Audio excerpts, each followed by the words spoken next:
Good morning, good evening, good day, and welcome to Drama Buds. I'm Francine, I really love K-dramas, and I'm going to spend as much time as I want talking about them. Welcome to my podcast.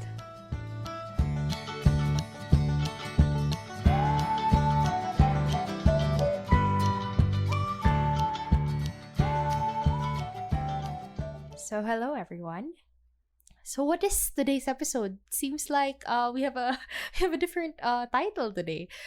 Today's it's a recap of everything I've watched in the first quarter of 2021, which was a weird year. It's 2020 season 2, guys. But yeah, that's what this is going to be. It's just like me narrating everything I've watched throughout the past 3 months, which by the way, we have reached a grand total of 21 shows. Most of those I watched in January. It was really like I was having the time of my life in January. I found so many good shows. Most of them I've already talked about. Okay, so yeah, I'll skip over the shows I've already released episodes on, and then I'll just give like flash reviews on the rest of them, which I have separated into like categories and statuses, whatever. Okay, so what are the shows I reviewed on Drama Buds? Just a quick recap. Stranger 2, I reviewed it alongside Stranger 1.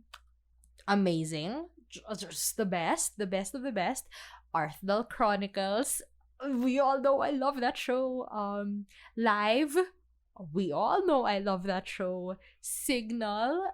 Absolute masterpiece. The Producers. Yeah, I liked it. Yeah, it has a spot in my heart.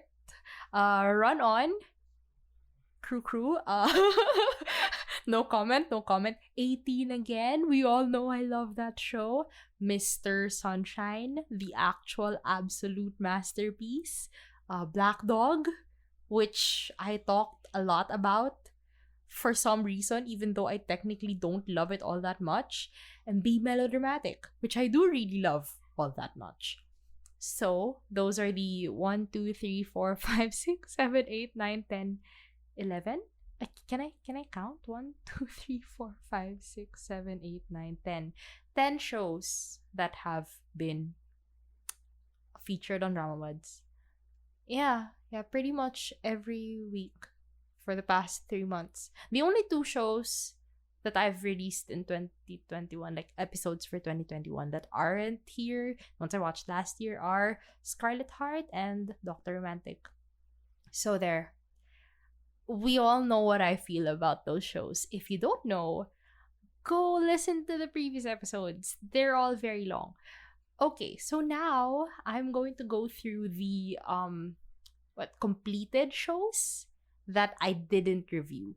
Because like there's a separate category for like shows that I watched while they were ongoing, and so like you have a different it's different when there's a show that's already completely out, like everyone knows what happened in that show. You have some background on like what's going to happen, how did people feel about it, and so it feels different, and like you have the option to binge it. But with an ongoing show, it's like whether you like it or not, you're going to wait every week for the next 2 episodes. So, and sometimes like your feelings kind of die down, like sometimes like you're super into it, and then like as the weeks pass, you just kind of fall out of love with the show or something, and it, and like sometimes like, oh, this happened because episode 2 was for a month ago. I can barely remember what happened back then. So yeah, like the feeling of watching a completed show is different from watching an ongoing show. But I digress. So yeah, those are 2 categories. So completed shows that I did not review. I'm just going to give like a flash review of all of these, okay? So first show is 365 Repeat the Year. This is like my favorite time travel-ish sci-fi show. Like of all the time travel sci-fi shows I've watched, which are not a lot actually, this is the one with the concept that held up. Like at least in my, very limited understanding of things, like the concept was simple and it didn't have too many plot holes. Like it all still made sense. And it didn't just tackle time travel. Also kind of dealt with like the butterfly effect. So pretty cool. And the feeling that you should trust no one. Like it was a time travel mystery, murder mystery type of show. It was pretty good. And I love Lee Jun-hyuk. I really just watched it for him and I'm glad I did. It was a pretty good show. Okay, next. Diary of a Prosecutor. I just watched this for Lee Sun-kyun. I don't know. No feelings. I just watched it. Okay, moving on. Doctor Stranger. Actually, the second worst K-drama I've ever watched in my life. Guys, the show is awful. And like, I watched it only to say that it's definitively the worst show I've ever seen. It's like, okay, if you ask me, oh, before watching the show, if you ask me, oh, what's the worst K-drama you've ever watched? I might have said Startup just because I was so angry at it. But now, at least I can say Doctor Stranger and another show that I will mention later. These are the worst K-dramas I've watched. And you can say, or I can say that, hey, I'm being objective about it. I'm not letting my, my feelings, my my affect towards the experience of watching the show affect my criticism or my opinion of it. Like, these are objectively terrible shows. So that's Doctor Stranger, my placeholder worst show. But I'll talk about the other worst show later, I swear. I watched this show in almost 3 times speed. Like, I went past 2 times speed. I went like 2.5. I pushed it to like 2.75, but then at some lines, like the subtitles, it skipped over the subtitles because it was too fast. And it's like, I wanted to tell, Netflix and like the extension I used to make things faster. It's like, I can handle it. Just flash the words. I can read it in a snap. Don't worry about me. Show me the words. But it glitched, so I had to slow it down. It took me even longer than, half the time that I wanted it to go. Anyway, this show is disrespectful. It is disrespectful to actual doctors. Just so you know, if you don't know, Dr. Lee Jong-suk's character, I don't know what he studied in North Korea medical schools, but if he touches someone's chest, he knows exactly what's wrong with them. Like, oh, he has a clot here, or oh, his liver is enlarged, or whatever. It's like, he just touches them and then he can see into their bodies and know what's wrong with them. And then when he cuts people's skin, like, there's no blood because, he mastered the technique. There's the right amount of pressure where you don't release the blood doesn't flow when you pierce the skin. This is disrespectful to actual doctors, okay? Like, this is why some people don't take K-drama seriously. This show is it should be banned. It should be taken down for misinformation and for stupidity. I really hate the show. I really, really hate the show. Also, surprisingly, I'm not on the side of those who like Kang Sora with Lee Jong-suk. But that's because I like Park Hae-jin. Probably, which is why I'm okay with him ending up with Kang Sora again. But I do really hate the other girl, whose name I did not even, like, bother to remember because she's actually a terrible actress. She's actually really terrible. She has, like, the sad eyes, which I hate. It's like, why? Are you really sad all the time? I mean, like, I know your character's been through a lot, but are you really sad all the time? And, like, she just sucks. I don't know. And her character also sucked, so it didn't help. Like, I wish her character was super likable, but her acting just sucked, so I could forgive it. But, it's a double whammy of terrible. So, moving on, Doctor Stranger sucks. Next, The Light in Your Eyes. Okay, to be real, to be, like, completely frank here, we watched The Light in Your Eyes because we still have not forgiven Nam Joo-hyuk for the startup debacle, for the whole incident. And we thought, like, why are people saying that he's such a good actor when, like, Really? What are our standards? Really, guys? So we watch The Light in Your Eyes because it's like, okay, if he's, everyone says the show is good. Like, you can't say, I can say that, Startup was not a good show in the first place. The writing was not great in the first place. So, like, as an actor, there's only so much you can do with a bad script. The Light in Your Eyes won, was it best screenplay or best drama? Or just the daysang? I don't know. But The Light in Your Eyes, everyone says it's good. Everyone says it's just amazing, tearjerker, all of that. So if he's not good here, and this is already a good project, then he's not good. Okay? And yeah, I mean, it's not saying he's bad, but I wasn't impressed by him. It's just like, okay, he has, would I say range? Would he have, I guess he has range. In some, I don't know. Maybe I'm just a biased hater, guys. Maybe I'm just unable to, be objective. Maybe I'm just, I don't know, non-intellectual. I don't care. I was just not impressed by his acting here. Like, okay, he can show some emotion. That's great, sweetie. But like, to say that he was, elevating the show, nah. It's the Kim Yeja show. It really, really is. I mean, just a reminder, Kim Yeja won the Daesang, not the show. So if people say like, oh, he's part of a Daesang winning show, no, he's not. Kim Yeja won the Daesang for really like a performance that just, oh, when I hear Kim Yeja's voice, I already start choking, like tearing up, what am I watching right? Dear My Friends. She's in Dear My Friends, written by No Hee Kyung, whose writing I really love. When I hear her speak, I already feel like crying. It's like, Kim Yeja, how are you? How are you doing? Are you eating well? Are you sleeping well? I really love Kim Yeja. So yeah, just saying, guys, it's the Kim Yeja show. It really was not. It was not like a team effort. It wasn't a team effort. She really won the Daesang and deserved it. And okay, in terms of like the story and stuff, I personally didn't like the plot twist.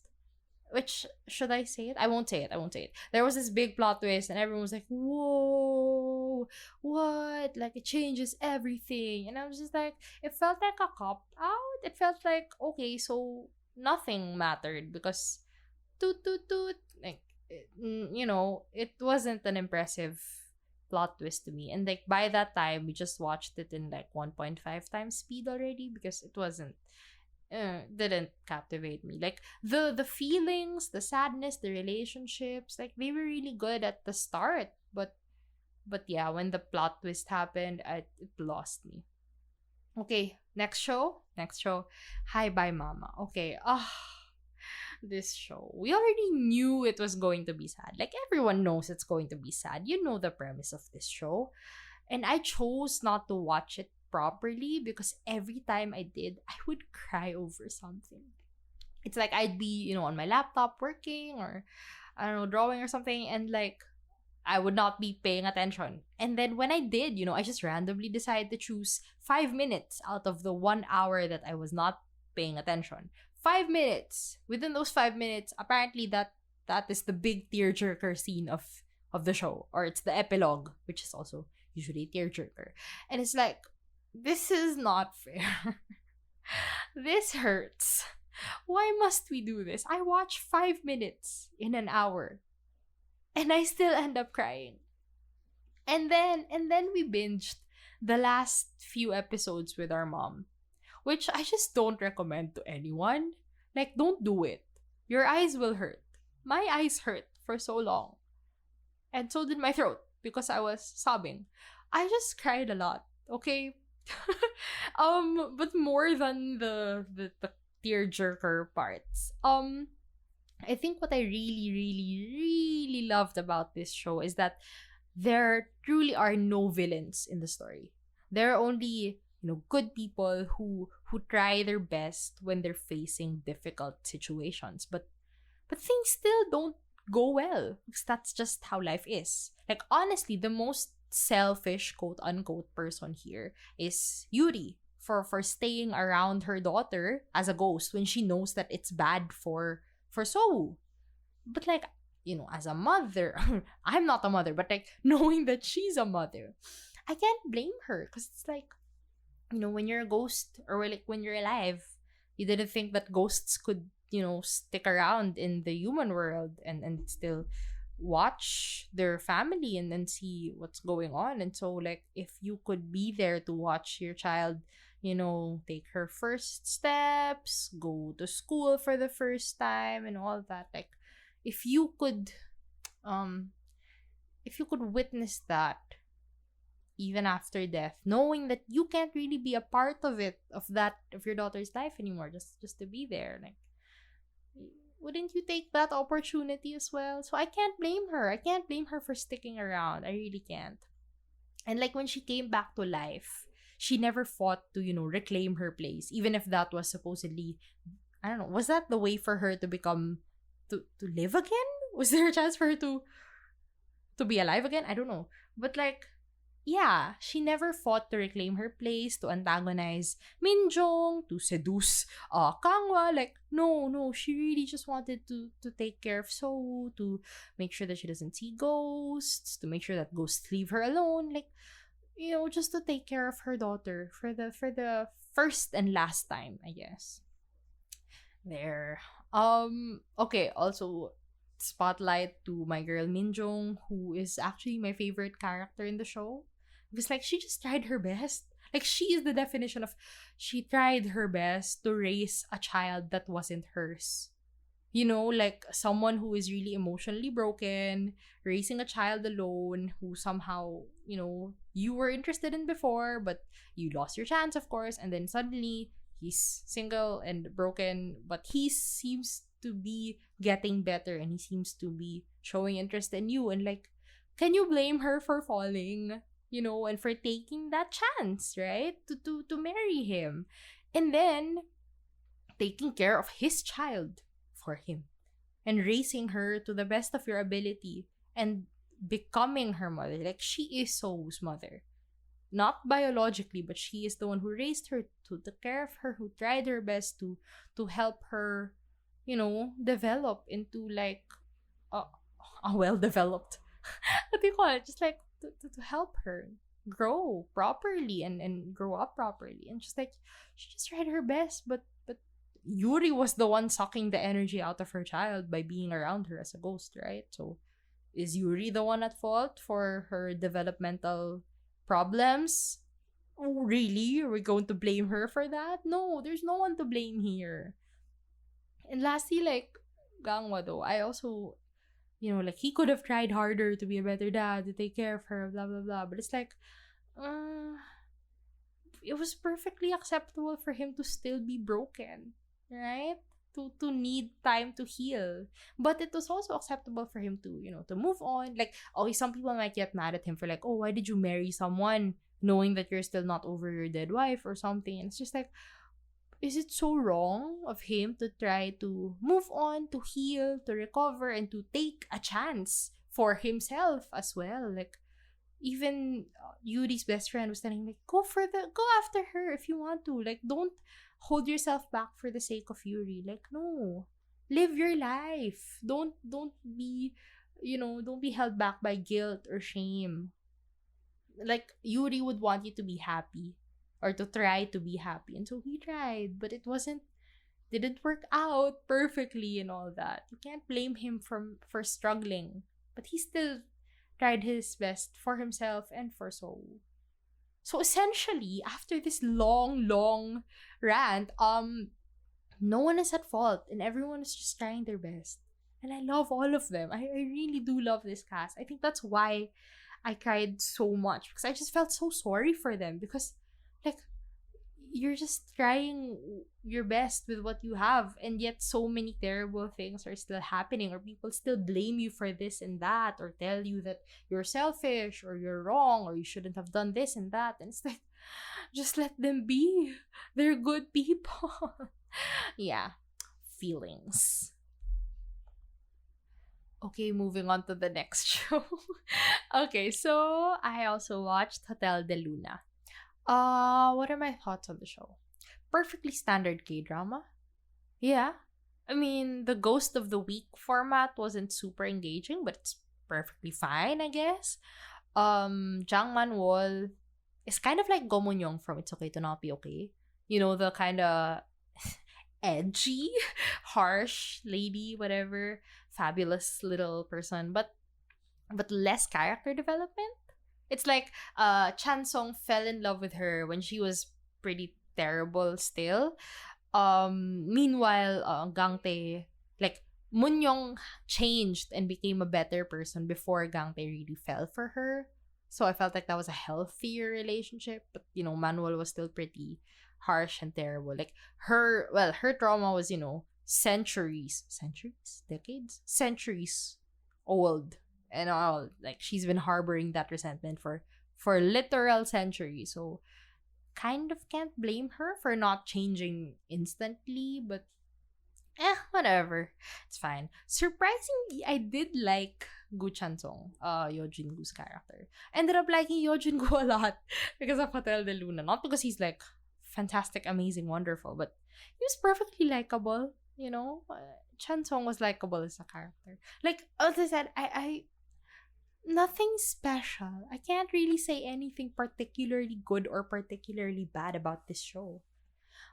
And, okay, I love Lee Do-yoon so much, guys. I really do love him so much. He's my second best boy right now. But I didn't experience second lead syndrome here.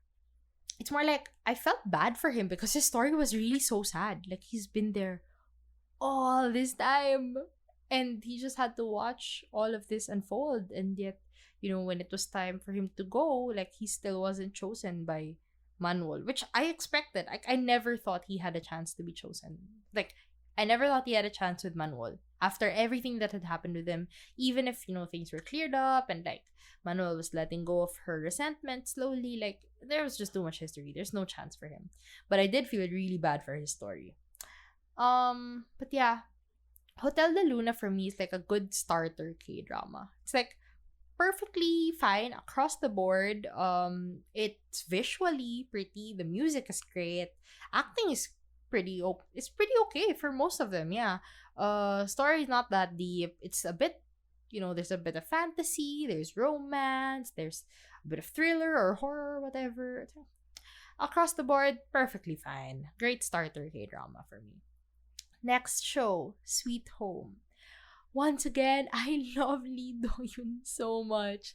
Like, the best actor, the best character, the best boy. I really, really love him here. I don't know. Sweet Home was okay. It was nice to watch something different. Like, no particular feelings. I just watched it to know what was going on.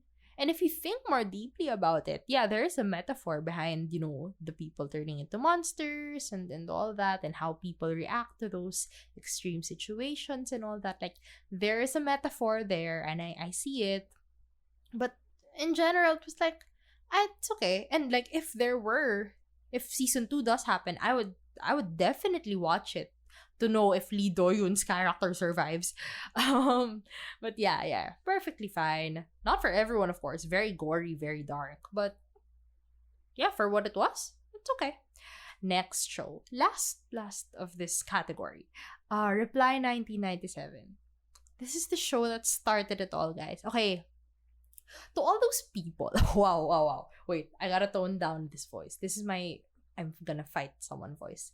To all the people who say that they watch the Reply series backwards and say that 1988 is the only one worth watching, the other two suck, I would like to remind you that 97 started it all. It's like, it's rough, okay? It's kind of weird. You know why? Because there was no formula at this point. Shin PD developed the formula from 97's success. Okay, like, even until now, there's still some tropes from 97 that he's used in 94, in 88, in Prison Playbook, in Hospital Playlist, and his future works, I'm sure.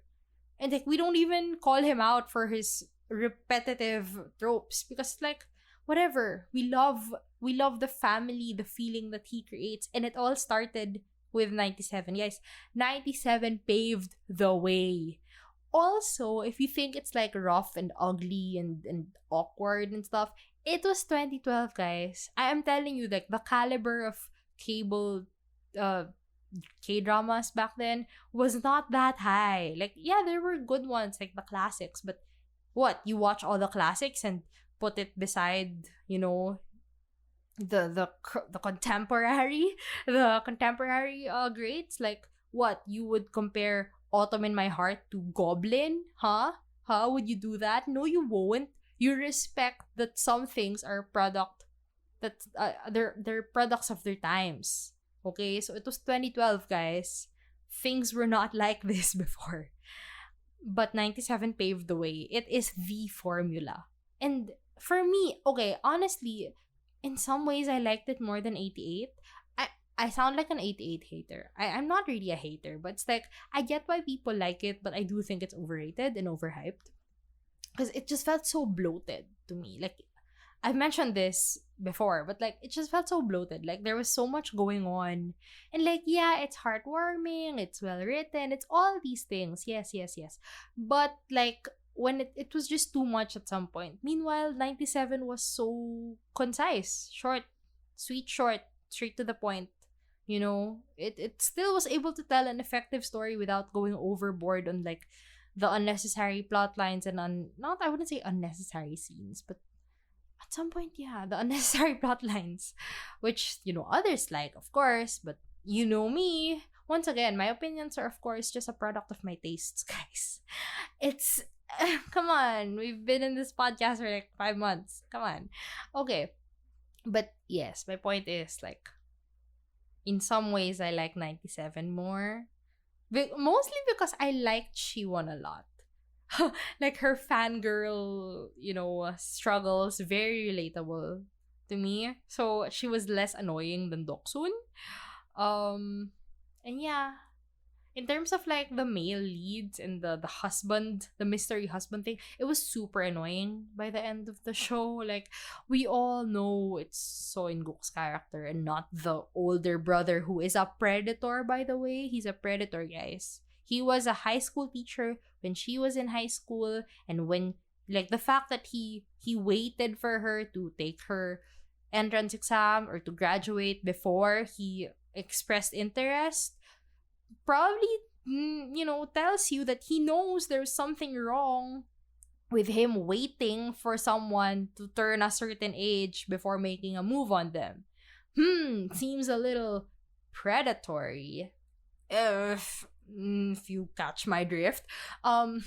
Catch my drift when I mentioned the word predatory. Yeah, he's a predator. Okay, so it's just like, no, it's really a hard pass for me. But hey, the brother hitting on the person thing it got better over the years. Okay, the Shinpidi trope has evolved into a much more palatable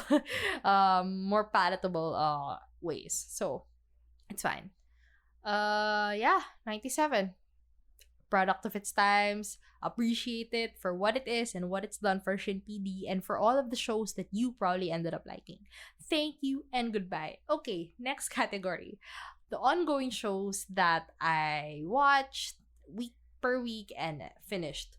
First of all, The Uncanny Counter.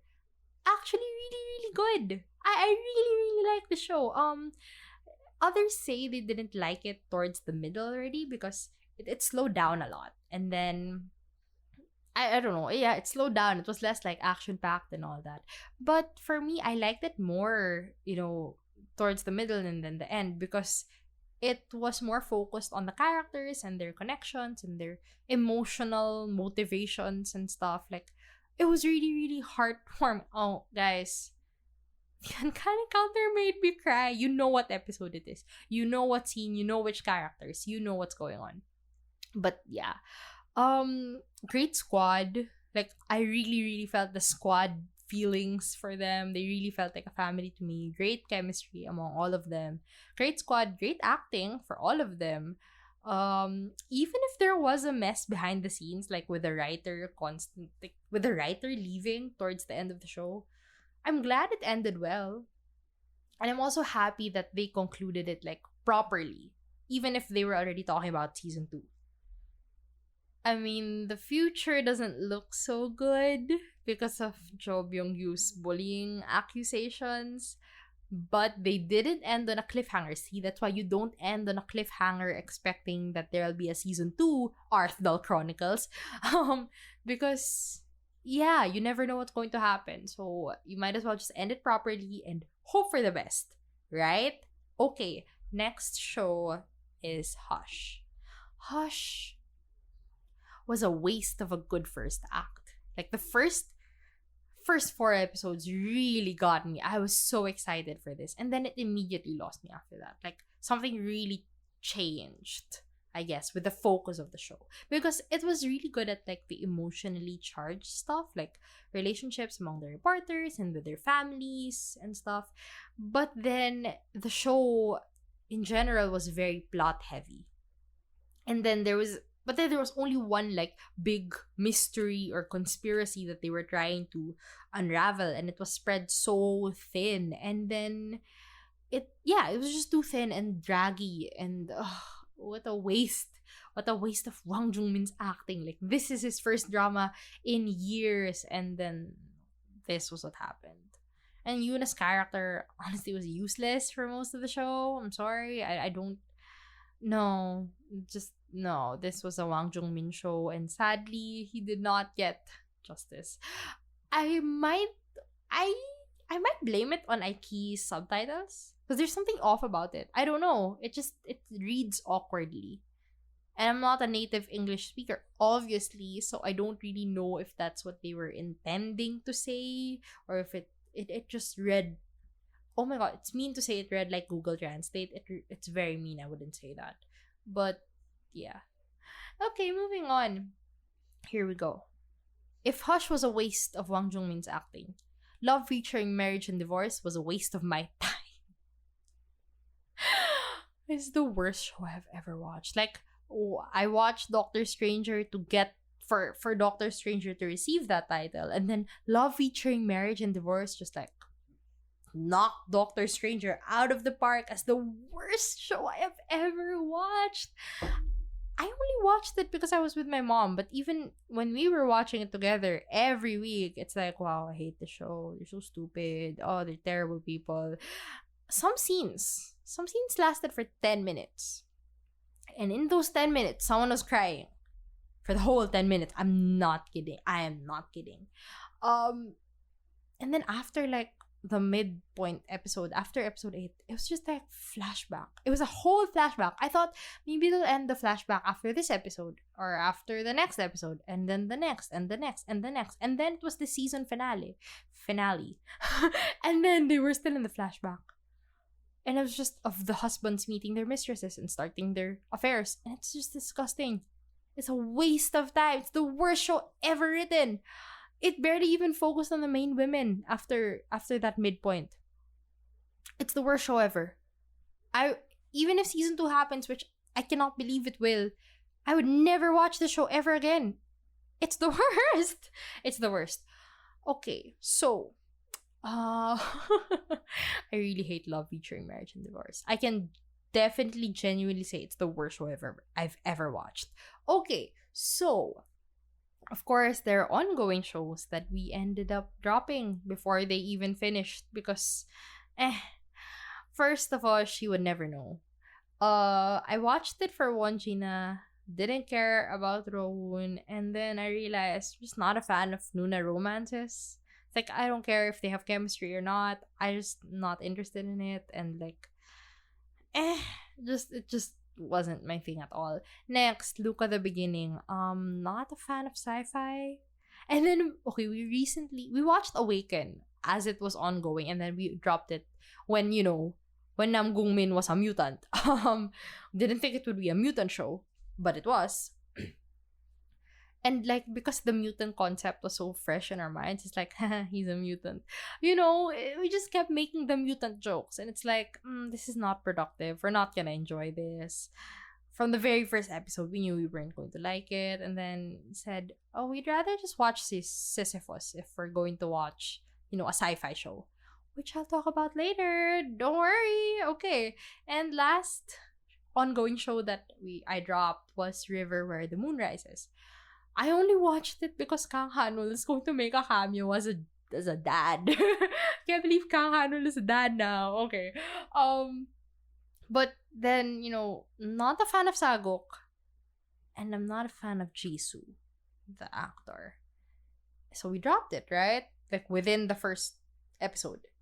And then the Jisoo bullying thing happened. And then like they announced that Na In-woo was going to replace him, and that they like filmed so quickly just to get the next episode out so that they don't have to delay broadcasting anymore. And it's just like, I really feel for the casting crew, so I will try to support them. But then when we realized, it was episode 7, it's like, we don't really know what's going on, and we can't try to be invested, and we have no idea what's going on. So we dropped it again.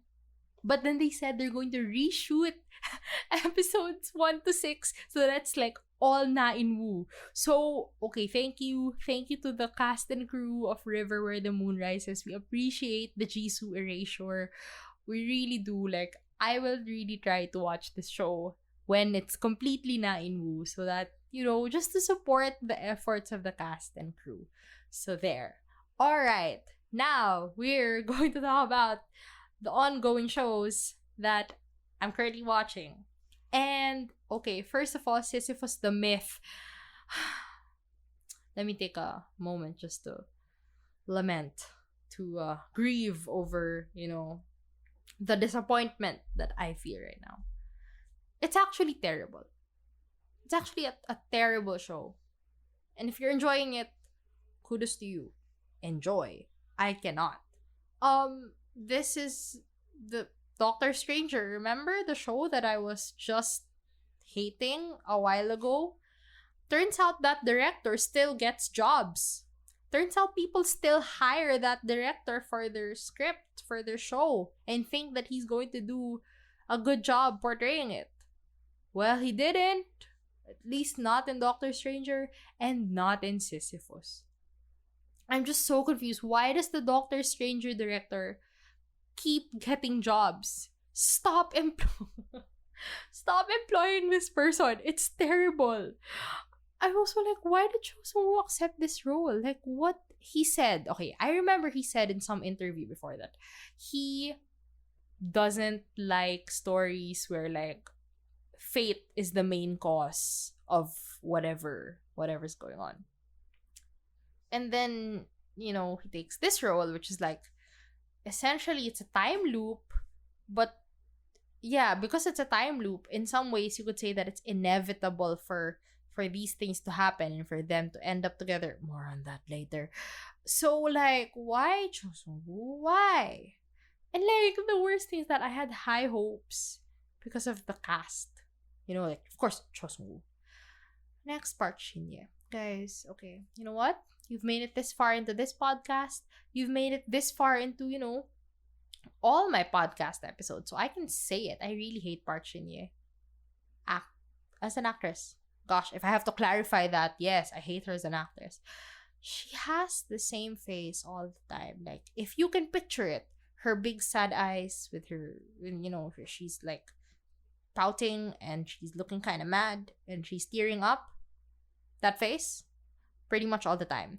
Same voice, which is, this is my pet peeve. When people have the same, like, intonation in everything they say, it's like, why? Why can't you change how you speak? I mean, I'm not saying, like, every actor has to have that style, but it's like, okay, I mean, if you're not gonna change your voice all that much, because some people have, like, a super distinct voice. Like, okay, I can say it for guys, like Kim Soo-yoon, Yo Jin-gu, their voices are super deep. So, of course, it's difficult for them to really change that up. Like, Kang Hanul is really good at voice intonation, like changing his voice to fit the role. It's like, I realized when I was watching, of course, Wang Yong-shik versus Jang Baek-hee, super different. Im Shi-won is also good at changing his voice. I thought he sounded the same in Run On and Missing. And then when I watched Missing again, just, because I miss him, I realized, oh damn, he doesn't sound like that in Run On anymore. And then I also watched him in his, like, gangster movies, and then Strangers from Hell, super different. essentially, the good actors, or even just the decent actors, can change how they speak. I can't think of examples for girls.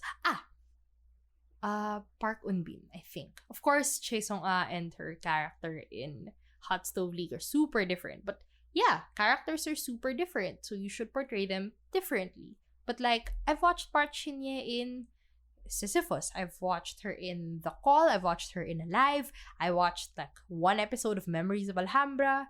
I've skimmed through the airs just so I can see Kang Hanul and Kim Ji Won together.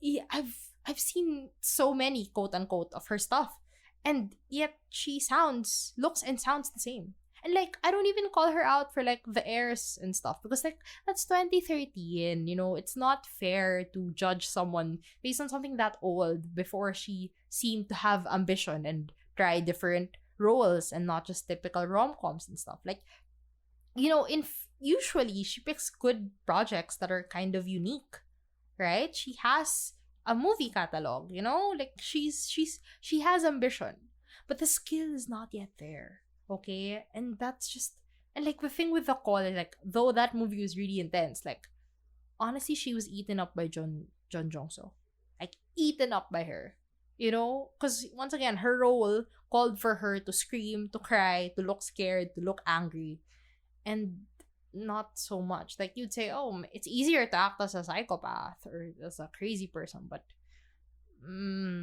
is it though? Is it though? Because John Jong-so really ate her up there.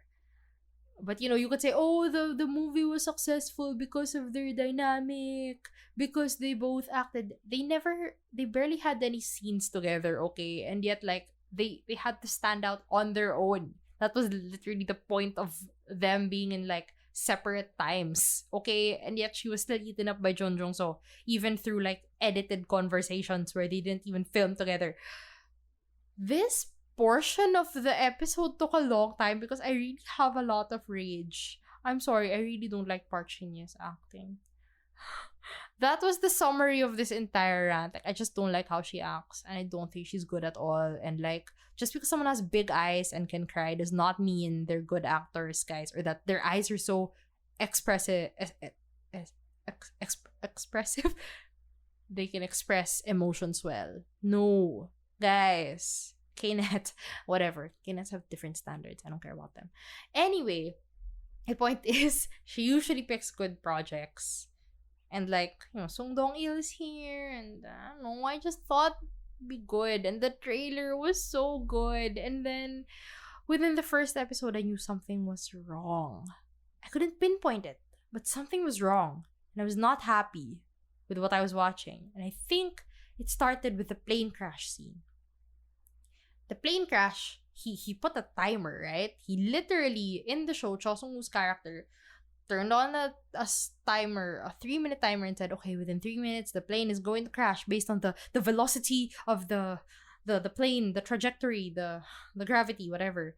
So he said 3 minutes. And then, within those, 3 minutes, he managed to have a video call with Tae In-ho and then give his last will and testament and tell him about, here's what you're going to receive from me if I die.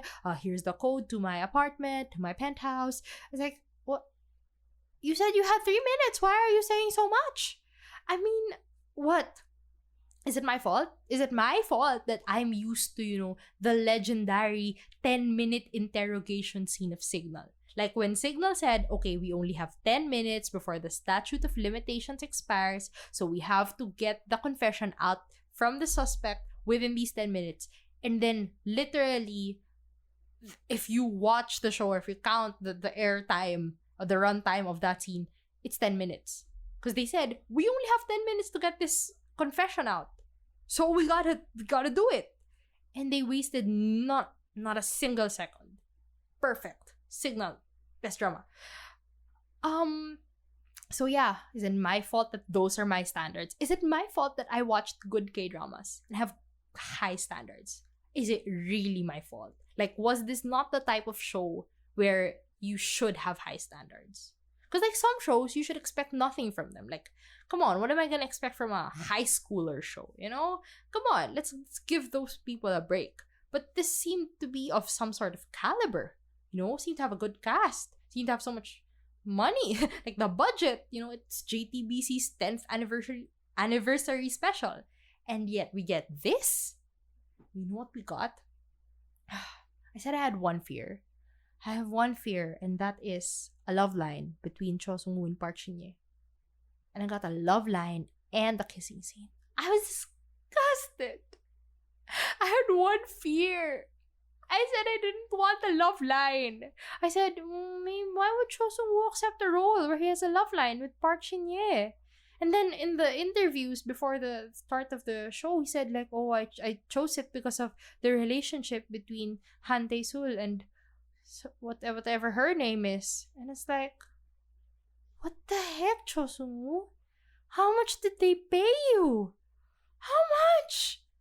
How much are you getting paid? I hate this show. It's terrible. I'm glad that, you know, eventually my sister stopped being like an apologist and just accepted that it sucked. So we can, you know, we can hate watch it together. And I have this ranking for actors, like a tier list of like, you know, 1 to 10, and then people fit into those ranks. And I used to think like, oh, if someone is going to be a 10, it's going to be Cho Sung-woo because he's so good. But then my description for 10, like who's at rank 10? You're at rank 10 if you can save a show with your acting. Like no matter how terrible that script is, for some reason your performance will truly, truly, truly shine. And then somehow make this show more bearable. But alas, there will be no 10s. Cho Sung-woo was my best bet for like, whatever, your acting can save the show. But even he couldn't pull it off. So I guess there are no 10s. And like at this point, it doesn't even look like he's trying that hard anymore. Because like I wouldn't try that hard either. Show's a mess. Like on a technical level, you know, directing, the camera angles and all that, the music, which I mean, it got better recently because like I haven't noticed that the music was so glaringly, you know, telling you that, oh, this is intense, oh, this is sad, oh, this is comedic. It's like, yeah, music is supposed to guide those emotions, but not with like the most cheesy, obviously, you know, copying Hollywood type musical scoring. You know, come on. The writing is a mess. The plot holes, the characters aren't really characters, they're just caricatures, and like I don't understand any of their emotional connections. Maybe I just wasn't watching properly, but I'm pretty sure it's a common sentiment. You know? I don't know. I'm only watching for Cho Sung-woo, but I still don't know why he took this role. I'm just tired, you know? I had high expectations, and they managed to fail. To let me down on every level. Everything. Every single expectation. Ruined. And that's why sometimes it's nice to not expect anything. And that's what I got from Beyond Evil. Like, Beyond Evil? No expectations whatsoever. Didn't know who Shin Ha-kyun was. Didn't watch Yojin-gu yet. I haven't, like, when this started, I haven't watched Hotel de Luna. So, you know, no expectations whatsoever. Didn't know the writer, the director, anything about it. But surprisingly, this is my favorite of all the ongoing shows that we're watching. I think this is what Flower of Evil wanted to be, like the intense, you know, mystery and all that. Like, it was more of a mellow, you know, there was a romance aspect. Here, there's nothing. There's only mystery. That's why I love it. And like recently, for me, it's been approaching stranger levels. I'm not saying it's that intricate and stuff, but it's like, there's just something about it. It's like you're so, like there genuinely is a mystery and you're genuinely discovering things with them. Like, it's not like, oh, you already know that these are the villains and this is what they did and they just have to get to that point, but the villains keep running away or covering their traces and stuff. Like, no, you genuinely know nothing alongside the protagonists. And like, you know, the entire atmosphere of trusting no one and then slowly as the episodes pass and more people die and stuff, like you start to build the team, you start to build the feeling of, okay, this is a community. Actually, these are the only people you can trust. Do not doubt the people around you. Like, just creating that atmosphere, so so so so good. Episode 12, the recent episode I watched, absolutely fantastic. Okay, just amazing, amazing, amazingly, just well written, well acted, well directed. I like Beyond Evil so so so much. I'm so amazed that this show is at this level, at this caliber. Okay, next show, Vincenzo. I also had kind of high expectations for this, high hopes, because I love Song Joong Ki. And then I saw it was the writer of Fiery Priest and The Good Manager, and then just like those expectations dropped because it's like, oh, it's corny. And it is. Yeah, it's a comedy that just does not entertain me. And then, as I mentioned, those other shows, there's this plot, some sort of conspiracy or gang or big bad that they're fighting, but it's very thin, it's over dramatic. And then the community, like the people living in the plaza, like they just seem like, comedic characters, whatever. It doesn't feel like they're, a tight-knit community or whatever. It's just like, oh, people going through different shenanigans to be funny. Whatever. Another thing I didn't like about this was that John Yobin's character and her acting. Like, I used to think that John Yobin was like a knockoff Honey Lee, and that she was overacting to try to fill those shoes because, sadly, you are not Honey Lee, John Yobin. And then I saw her in Be Mellow, and then I was like, okay, she's good. She's a good actress. It's just the role, it's asking that of her. And I think like this writer is really trying to replicate like the success of The Fiery Priest. You can see it in many ways. Don't even lie to yourself. I didn't finish The Fiery Priest, but I can tell. And like Hong Cha-young is annoying, but at least she's not boring like Vincenzo. Like, Vincenzo is so boring as a character.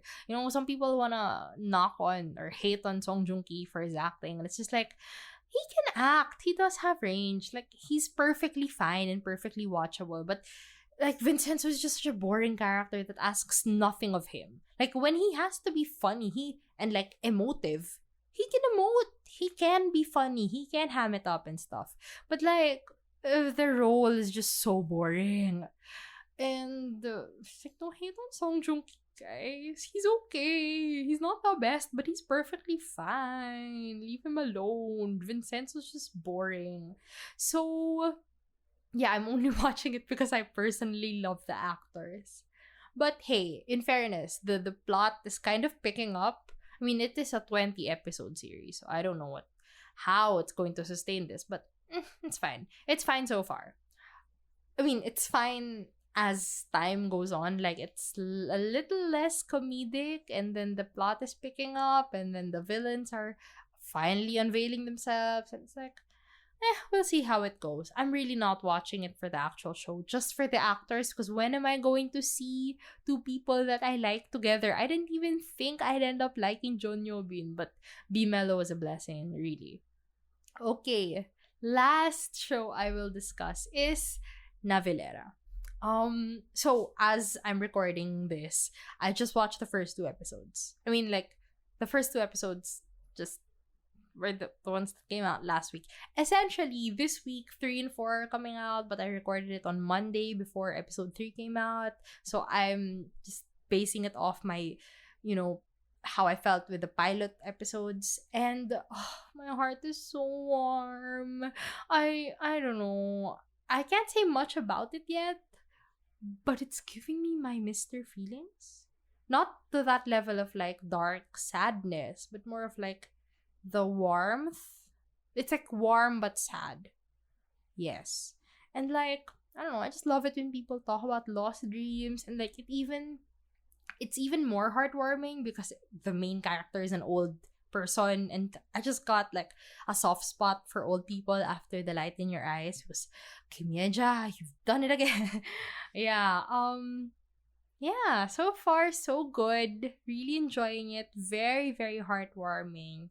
I'm really happy that Song Kang is taking unique roles. Like, from Love Alarm to Sweet Home to this. Like, hey, it's pretty unique and they're all super different. And like, he's not that great of an actor yet, but the fact that he's taking on different roles, like at kind of the start of his career ish, like it's just picking up. It's just starting to pick up recently. So super happy that this is what he's doing with his career. So yeah, you go Song Kang.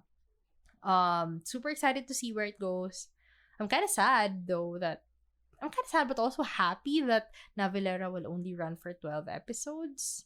Cause like sad because so far I really like it and I want to spend time with the characters and stuff. But I'm also kind of happy because with the 12 episode run, you can just tell a really tight story and not waste any time like dragging it on. So yeah, I guess that's we'll see how it goes. Okay, yeah, that's it. I'm tired. Oh wait, before we end, I would like to declare my current ranking, my current top 10 shows. Just to put it out there. So, yeah, I have a ranking of like my top 15 shows and then like 15 to 11 is like honorable mentions. 10 to 6 are my faves and 5 to 1 are my ultimate faves. And like I separated my list from 2020 and from 2021 because I don't know, as I mentioned, it's like I'm a different person. I mean, I've gained more experience or I've watched more things. My preferences may change. Like it's hard to combine those lists because I don't know who I am or what I've watched when I was a fledgling K-drama stan in 2020 might not hold up to what I watched. I forgot what the start of the sentence was. Actually, that's why I lost myself. I lost my train of thought. Essentially, I just separated 2020 and 2021 just to, take into account that my tastes may change. And like to honor the fact that, hey, I really love these shows at that time, but I really do love these shows at this time. Okay, so 10. Number 10, The Uncanny Counter. I like that show. It's a fave. Number 9, Signal. Less emotional investment, but more like it's objectively so good. And like I really love this director, I really love his style and all that. So just like, yeah, objectively really, really good for me. Number 8, Black Dog. I mean, I know it dragged on and I know I only felt things starting from episode 12, but like there were like little nuggets of feelings all throughout that like made it worth it. I don't know. And yeah, like in general, just the theme of it and the setting, it's really, really close to my heart. Okay, number 7, The Producers. Love the cast. One of my favorite comedies. Now B Mellow is my favorite comedy, yay. But yeah, The Producers. Yeah, for what it was, I liked it for what it was. And number 6, Mr. Sunshine. Another objectively perfect drama. I just wasn't super emotionally invested. And now, the top 5 so far for Q1 are really just like pure emotional investment. 5, be melodramatic. I have shed tears. I have felt things. I have thought. I just, it made me like comedies. It was well done, well acted. Love the music. Felt things, loved John Yobin because of it. Yeah, be melodramatic, number 5. Number 4, 18 again. Need I mention, need I say why I love the show so much? All the things I felt, I could rewatch it. That's how much I love the show. Next, number 3, Earth Chronicles. I was just stupidly invested in this show. I still know so much lore or like all the things that happened. Okay, I could rewatch this show. I really could. That's how much like I want to see more of this world. And I'm so mad. I'm so mad that season 2 is not going to happen anytime soon. We all know it, but a girl can dream. Number 2, Live. Guys, I watched it twice in the span of 3 months. Guys, I watched it twice. I watched 21 shows. But I could say I watched 22 shows. I watched 22 seasons because I watched live twice. I love it that much. What I felt in my first watch when I binged it in 3 days, still the same when I watched it over, the course of a few weeks. I love it. It made me feel things. It made me angry. It made me sad. It made me think about what are we doing? What is society? What's going on with society? What are we doing with for or to the people we're working with? I mean, just a lot of feelings. Great music, of course. Great writing. Great stories. Great supporting cast. We all know what I feel about those main leads, but we let them be. Yeah, live. Just, great. And number one, Stranger 2. What can I say? I don't know. I don't know if I should be, if like, okay, no, sorry. My train of thought was like, I separated it from Stranger 1, right? Because I watched Stranger 1 at literally I finished it at December 31, 2020. So technically it's 2020. But like, does Stranger 2 hold up to that standard? Or shouldn't I be evaluating it as a separate season and not attached to what happened in Stranger 1? And then I realized, even if I do that, yeah, Stranger 2 holds up. Like, it's still as good. In some ways, I liked it a little more than Stranger. It was, once again, I mentioned this in my podcast episode. Stranger 2 is more complex. Like, there are more moving pieces, and like the sum of the parts is not as grand or as intense or as shocking as season 1, but it's still good. It's still really, really good, guys. And it's telling, it has a message about, the police versus prosecution, and like, what are they really fighting for? What are they really trying to do by fighting each other? So, and Wang Han. Wang Han, of course. There. So that was my Q1 recap. To be completely honest, this was supposed to be the last episode of Drama Buds. Yeah, I was supposed to end season 1 here and then take a break for a few months and then come back with season 2. Maybe I don't know. I was just taking me so long to watch K-dramas and I'm busy with life and all that. And then like it just as I was like thinking about it made me super sad.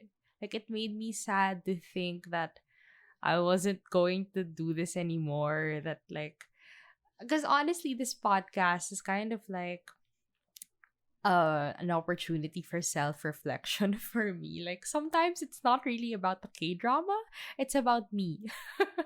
It's about what I felt, what I was thinking. Like, it made me reflect on, why did I like this story? What does that say about me?